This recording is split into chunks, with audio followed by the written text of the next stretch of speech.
Good morning everyone. আশা করব তোমরা সকলেই ভালো আছো, আমিও ভালো আছি। আমার আরও একটা নতুন ব্লগে তোমাদেরকে স্বাগত জানিয়ে আমি আমার ব্লগটা শুরু করলাম। দেখতে থাকো, আশা করছি তোমাদের সকলের ভালো লাগবে। যদি ভালো লাগে চ্যানেলটা সাবস্ক্রাইব করে পাশে থাকার অনুরোধ রইল। বড়োদেরকে প্রণাম আর ছোটোদেরকে আন্তরিক ভালোবাসা অভিনন্দন আমার ব্লগে। আজকে সোমবার, তো সকালবেলা সোফাটা গুছিয়ে নিচ্ছি। আর সোফার তোমার ওই টাওয়ালগুলো আজকে কেচে দেবো। আজকে বেশি রোদ ওঠেনি বাইরে, মেঘলা রোদ এরম হচ্ছে। তবুও টাওয়ালগুলো কেচে দেবো, মেশিনে দিয়ে দেবো। অত ভারী টাওয়াল তো কাচা যায় না হাতে, তো তার জন্য মেশিনে দিয়ে দেবো। একসময় হাতে কেচেছি, তো মেশিন এখন আছে, তার জন্য মেশিনেই দিয়ে দেবো ভাবছি। তো চলো দেখতে থাকো আমার ব্লগটা। সারাদিন কি করছি না করছি তোমাদের সঙ্গে সবটাই শেয়ার করব। সকালবেলায় একটা কথা মনে পড়ে গেল, কি বলো তো বন্ধুরা, বিপদের সময় না কেউ পাশে থাকে না। বিপদের সময় সবাই দূরে দূরে চলে যায়। বিপদের সময় একজনকে ফোন করলে সেও ফোনে বেশিক্ষণ কথা বলে না, অ্যাভয়েড করে। এই অমুকের ফোন আসছে, তমুকের ফোন আসছে, এরকম ফোন করে অ্যাভয়েড করে চলে যায়। তবে চিনলাম কিছু কিছু মানুষকে, নিজেদেরই মানুষকে চিনলাম। তো তাদেরকে আর কি বলবো, কিছু বলার আমার নেই। তো নিশ্চয়ই সবার দিন এক যায় না, সবার দিন সমান যায় না। একজনের সময় আসে, একজনের ভালো মন্দ তখন আসে। তো যাই হোক, আমার আজকে খারাপ দিন, তার জন্য আমার এরকম অ্যাভয়েড করছে আমার সঙ্গে সকলেই, ফোনে কথা বলছে না। তো যাই হোক, আর কি করা যাবে, যেদিন আমার ভালো দিন আসবে আমি তো চিনে নিলাম তাদেরকে। তো এরকমই হয় বন্ধুরা। তো আর কি বলবো, নিজেদের মানুষদের, নিজেদের আত্মীয় স্বজনের কাছ থেকে এরকমটা আশা করা যায় না, তাই না? তো আজকে সোমবার, সকালবেলা আমার তাড়া নেই। সকালবেলা যেহেতু শান স্কুলে যাবে না, ওই জন্য আমি উপরের ঘরগুলো একটু গোছাতে চলে এসেছি। উপরের ঘরটা আজকে মুছবো, ঝাড় দেবো। আর এই পর্দাগুলো সেট করে রাখলাম, তা না হলে না বর্ষাতে তোমার ঝড় হলে বাড়ি খায় আর পর্দাগুলো অনেক দূরে দূরে সরে যেতে থাকে, তার জন্য। সকালে আজকে আমি বানাবো নান। আগের দিন যে নানটা তোমার করে রেখেছিলাম, রেখে দিয়েছিলাম ওভারনাইট, তো সেটাই আজকে ভাজবো। নান আর ছোলাটা ভিজিয়ে রেখেছিলাম, ছোলার তরকারি। তো দেখো কেমন হয়ে গেল দেওয়ার সাথে সাথে। তো যাই হোক, বেশি করব না, অল্প করেই করব। আজকে আমার রন্ধন প্রক্রিয়ার লোক হচ্ছে গিয়ে আমার সন হচ্ছে আয়ুষ দাস, ওরফে শান, ওরফে এটা ছোলা হয়ে গেছে আর নান হয়ে গেছে এদিকে।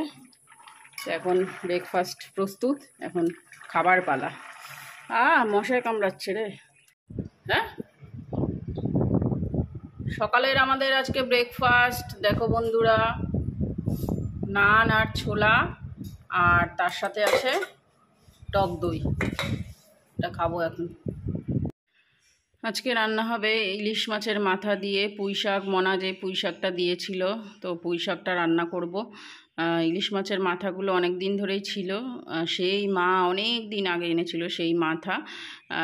তো কি কাজে লাগবো, মাথাটা আমার না ভালো লাগে না, ইলিশ মাছের মাথার লেজাটা আমার ভালো লাগে না ইলিশ মাছে। তো ভাবলাম যে পুঁই শাকটা রয়েছে, তাহলে পুঁই শাক দিয়ে রান্না করা যাক আজকে। তো তার জন্য আজকে রান্না করে নেব। আর শান তো মাথাটাতে একদমই মানে মাছই পছন্দ করে না শান। তো পুঁই শাকের মধ্যে সমস্ত সবজি সবজা দিয়েছি, যেমন কুমড়ো, বেগুন, তারপরে তোমার একটুখানি কটা গাঁটি কচু দিয়েছি, আর কাঁঠালের দানা। এগুলো মা সব কেটে রেখে গেছিলো, মা যখন ছিল তখন কেটে রেখে গেছিলো, তো আমার আর কাটতে হয়নি, ঝামেলা হয়নি। তো ধুয়েই ঝপাঝপ বসিয়ে দিলাম রান্নাটা। আর ফোড়নে দিয়েছিলাম তোমার জিরে ফোড়ন, আর পাঁচ ফোড়নটা আমার খুব ভালো লাগে। তো ইদানিং আমি জিরে ফোড়নটাই সব ফোড়নে দিচ্ছি। আর দেখো পুঁই শাকটা আমার রেডি হয়ে গেছে, আর 2 পিস মাছ ভেজে নেব, ব্যাস তাহলেই আজকে কমপ্লিট হয়ে যাবে। তারপরে শান বলল কি, মা আমি তো মাছ খাবো না, ডিমের ঝোল করো। তা ডিমের ঝোল করেছি তাড়াতাড়ি করে, প্রেশার কুকারে সিটি দিয়ে, পেঁয়াজ ফোড়ন দিয়ে আর রসুন ফোড়ন এটা দিয়ে, আর হালকা মশলা ছিল ফ্রিজে, ওটা দিয়েই করেছি ডিমের ঝোল। আর পুঁই শাকের তরকারি, আর আমার জন্য মাছ ভাজা, আর ওইদিকে কুঁদরি ভাজা করব।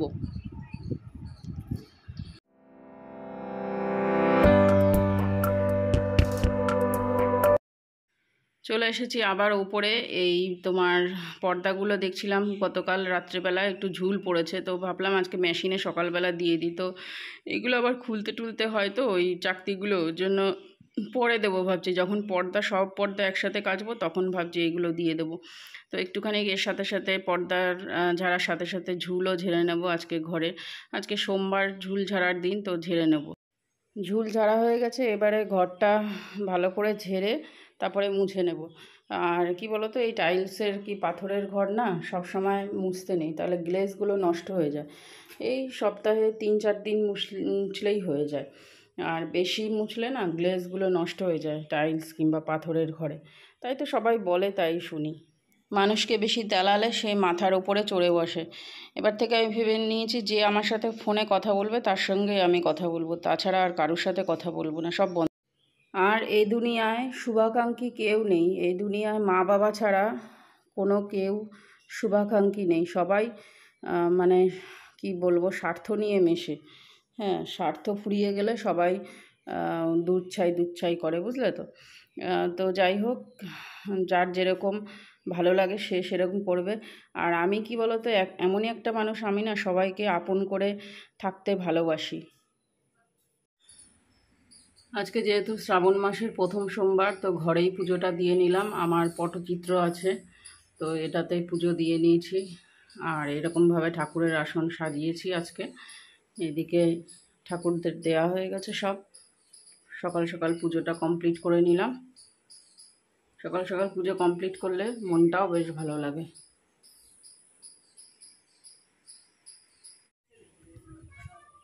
শান হচ্ছে গিয়ে আজকে জামা কাপড় মেলছে। কি বলছো?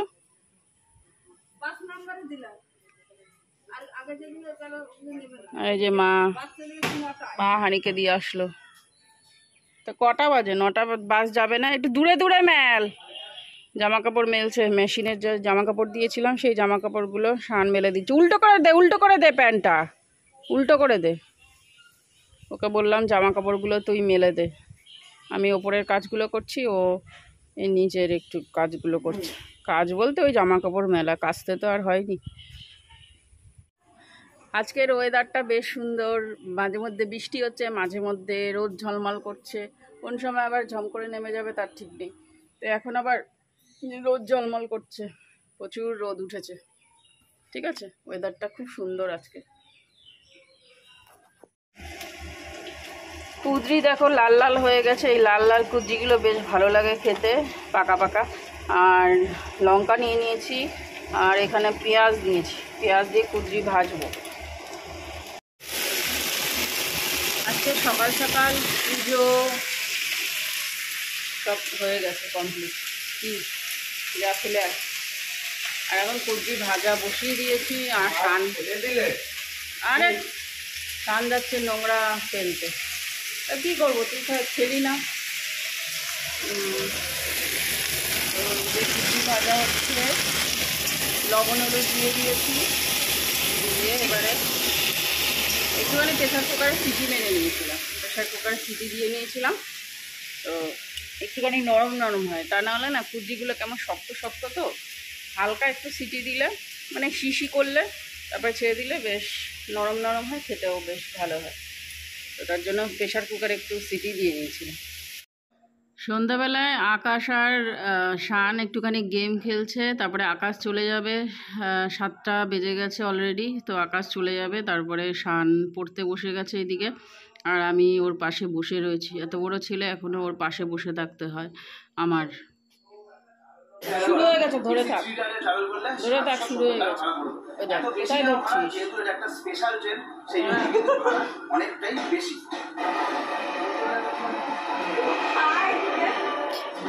সময় এখন 2:16, আমরা ক্রস করছি দমদম জাংশন।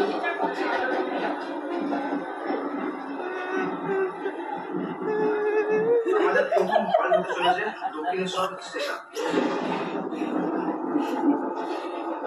আবার দূরে চলে যা, দক্ষিণেশ্বর বন্ধ করে দে।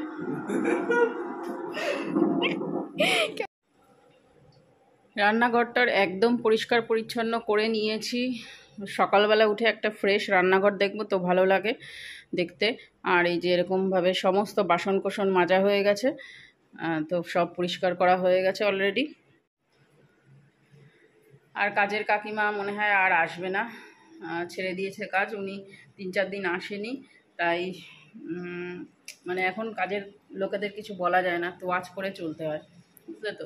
তো 3-4 দিন আসেনি, তা কিছু বলা হয়নি ওনাকে। তো দেখলাম এমনি বন্ধ করে দিল, আর আসবে না। তো ভালো হয়েছে, না আসলে আর কি করা যাবে। তো রান্নাঘর একদম পুরো পরিষ্কার হয়ে গেছে। কী বলতো, কাজের লোক থাকলে একরকম, না থাকলে একরকম। এই যে নেই, সমস্ত কিছু কাজকর্ম পরিষ্কার করা হয়ে গেছে। আর যদি থাকতো, ওই আশা ভরসায় কখন আসবে না আসবে সেটা বসে থাকতে হতো। তো ভালো হয়েছে, একদিকে কাজের লোক না থাকলেও ভালো, থাকলেও ভালো। তো চলো তাহলে রাখি, সব কিছু কাজকর্ম কমপ্লিট। তাহলে চলো বন্ধুরা, আজকের মতো ব্লগটা এখানেই এন্ড করছি। নেক্সট ব্লগে দেখা হবে, ততক্ষণের জন্য তোমরা সবাই সুস্থ থেকো, সাবধানে থেকো, আর অবশ্যই ভালো থেকো। পারলে যদি ভালো লাগে আমার চ্যানেলটা সাবস্ক্রাইব করে পাশে থেকো, বেল আইকনটা প্রেস করে। এখনের মতো রাখছি, okay bye and good night, tata.